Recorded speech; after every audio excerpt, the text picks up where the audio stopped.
வணக்கம் நேர்களே. ஐரோப்பிய செய்திகளின் இரவு நேர செய்திகள். முதலில் தலைப்புச் செய்திகள். டோர்செட் கடற்கரையில் நிறுத்தி வைக்கப்பட்டுள்ள ரஷ்ய நிழல் கப்பல் பின்னணி என்ன?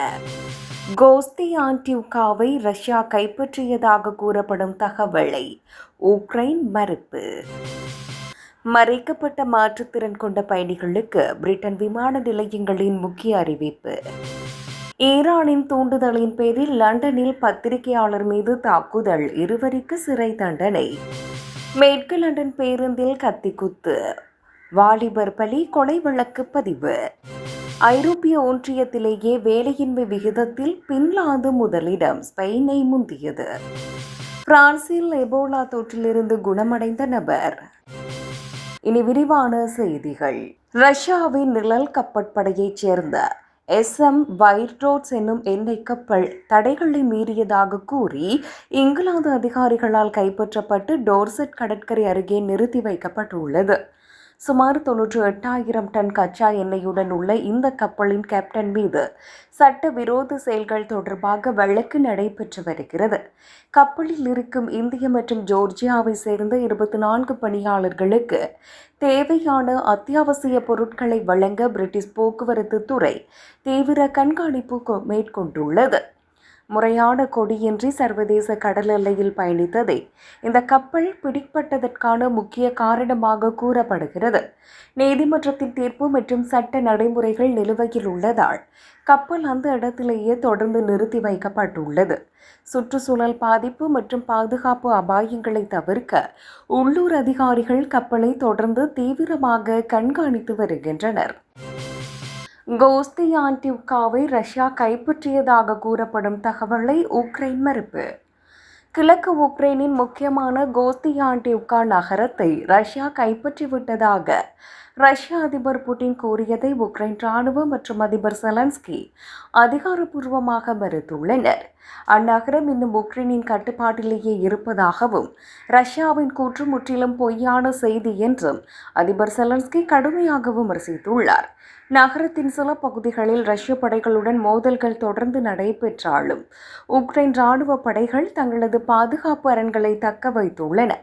இந்த தகவல் ரஷ்யா தனது போர் தோல்விகளை மறைக்கவும் தற்காலிக வெற்றிகளைப் போல காட்டிக்கொள்ளவும் பரப்பப்படுகின்ற தவறான பிரச்சாரம் என்று உக்ரைன் ராணுவம் தெரிவித்துள்ளது.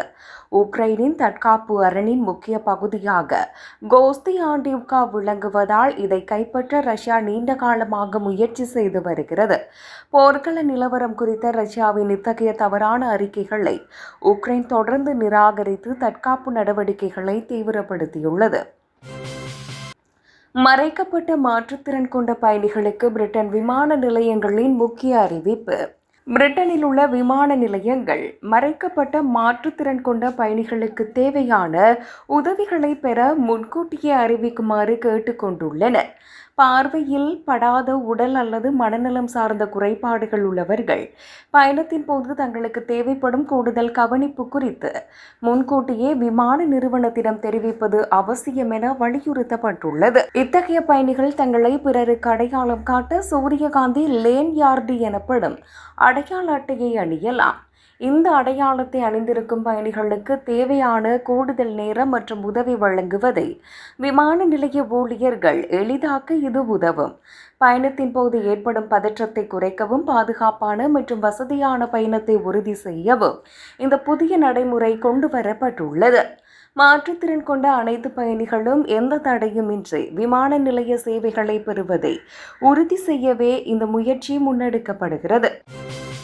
ஈரானின் தூண்டுதலின் பேரில் லண்டனில் பத்திரிகையாளர் மீது தாக்குதல், 2 சிறை தண்டனை.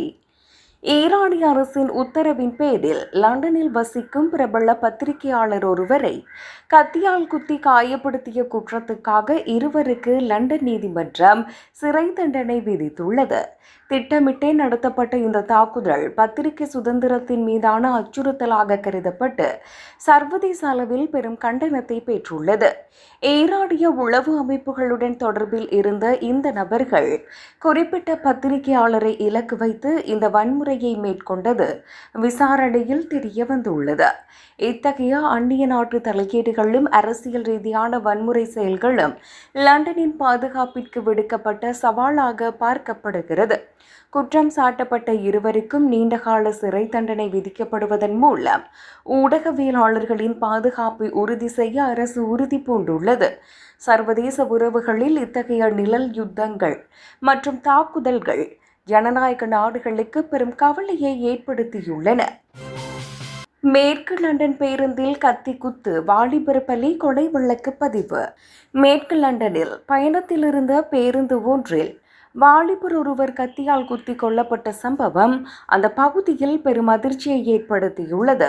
பேருந்தில் பயணம் செய்த சக பயணிகளுக்கு இடையே ஏற்பட்ட வாக்குவாதம் முற்றியதில் வாலிபர் மீது கத்திக்குத்து தாக்குதல் நடத்தப்பட்டுள்ளது. தகவல் அறிந்து விரைந்து வந்த மருத்துவ குழுவினர் மற்றும் காவல்துறையினர் உயிருக்கு ஆபத்தான நிலையில் இருந்த நபரை மீட்டனர். எனினும் அவர் சிகிச்சை பலனின்றி உயிரிழந்தார். இந்த சம்பவம் குறித்து காவல்துறையினர் கொலை வழக்கு பதிவு செய்து சிசிடிவி காட்சிகள் மற்றும் பயணிகளிடம் விசாரணைகளை நடத்தி வருகின்றனர். பொது போக்குவரத்தில் நிகழ்ந்த இந்த கொடூர தாக்குதலால் லண்டன் நகரில் பொதுமக்களின் பாதுகாப்பு குறித்து தீவிர கவலை எழுந்துள்ளது. குற்றவாளிகளை கண்டறியும் பணியில் காவல்துறையினர் தீவிரமாக ஈடுபட்டுள்ள நிலையில் அப்பகுதியில் பாதுகாப்பு பலப்படுத்தப்பட்டுள்ளது. ஐரோப்பிய ஒன்றியத்திலேயே வேலையின்மை விகிதத்தில் பின்லாந்து முதலிடம், ஸ்பெயினை முந்தியது. ஐரோப்பிய ஒன்றிய நாடுகளிலேயே அதிக வேலையின்மை விகிதம் கொண்ட நாடாக பின்லாந்து மாறியுள்ளது. இது நீண்ட காலமாக முதலிடத்தில் இருந்த ஸ்பெயினை பின்னுக்கு தள்ளியுள்ளது.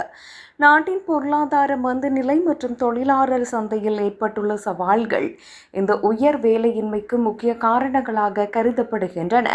குடியேற்ற பணியாளர்களின் வேலைவாய்ப்பு தொடர்பான சிக்கல்கள் நாட்டின் ஒட்டுமொத்த வேலைவாய்ப்பு விகிதத்தில் தாக்கத்தை ஏற்படுத்தியுள்ளதாக பொருளாதார ஆய்வாளர்கள் சுட்டிக்காட்டுகின்றனர். அரசின் கொள்கை மாற்றங்கள் மற்றும் புதிய வேலைவாய்ப்புகளை உருவாக்குவதில் உள்ள சிரமங்கள் குறித்து அந்நாட்டு அரசு தீவிர ஆலோசனை மேற்கொண்டு வருகிறது. தொழிலாளர்களின் திறனுக்கும் சந்தையின் தேவைக்கும் இடையே உள்ள இடைவெளியை குறைப்பது பின்லாந்துக்கு முன்னால் இருக்கும் மிகப்பெரிய சவாலாக உள்ளது. இந்த நெருக்கடியான சூழலிலிருந்து மீண்டு வர அரசு பல்வேறு பொருளாதார சீர்திருத்தங்களை வேகப்படுத்த திட்டமிட்டுள்ளது. பிரான்சில் எபோலா தொற்றிலிருந்து குணமடைந்த நபர். பிரான்சில் எபோலா வைரஸால் பாதிக்கப்பட்ட முதல் நபர் தகுந்த சிகிச்சைக்கு பிறகு முழுமையாக குணமடைந்து மருத்துவமனையில் இருந்து வீடு திரும்பியுள்ளார். நோய் அறிகுறி கண்டறியப்பட்டவுடன் அந்த நபர் தனிமைப்படுத்தப்பட்டு உயர்தர மருத்துவ கண்காணிப்பில் தீவிர சிகிச்சை அளிக்கப்பட்டது. அவருக்கு வழங்கப்பட்ட சிகிச்சையின் முன்னேற்றம் மற்றும் மருத்துவ பரிசோதனைகள் அவர் வைரஸ் பாதிப்பில் இருந்து விடுபட்டதை உறுதி செய்துள்ளன. இந்த நோய் மீண்டும் பரவாமல் இருக்க அவரோடு தொடர்பில் இருந்தவர்கள் மற்றும் பிற நபர்கள் சுகாதாரத்துறையினரால் தொடர்ந்து கண்காணிக்கப்பட்டு வந்தனர். பிரான்ஸ் சுகாதார அமைச்சகம் இந்த நிகழ்வை ஒரு முக்கிய மைல்கல்லாக கருதுவதாகவும் தொற்றுநோய் தடுப்பு நடவடிக்கைகள் சிறப்பாக செயல்பட்டதையே இது காட்டுவதாகவும் தெரிவித்துள்ளது. பொதுமக்களிடையே எபோலா குறித்த அச்சத்தை போக்க சுகாதார அதிகாரிகள் தேவையான விழிப்புணர்வை ஏற்படுத்தி வருகின்றனர்.